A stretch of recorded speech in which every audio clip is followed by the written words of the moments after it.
Според мен голям процент от тези хора в миналото си са попадали на посредници, колеги, които не са се отнесли коректно с тях.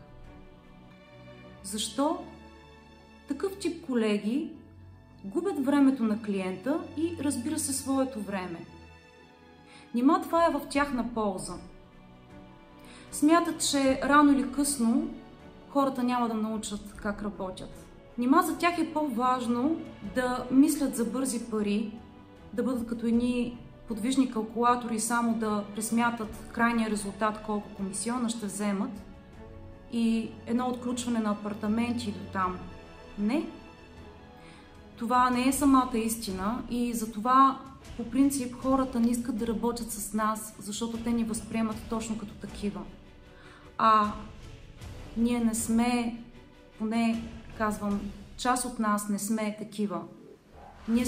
Ние трябва да сме консултанти, ние трябва да работим в полза на клиента и трябва да спечелим доверието му, за да можем да бъдем успешни.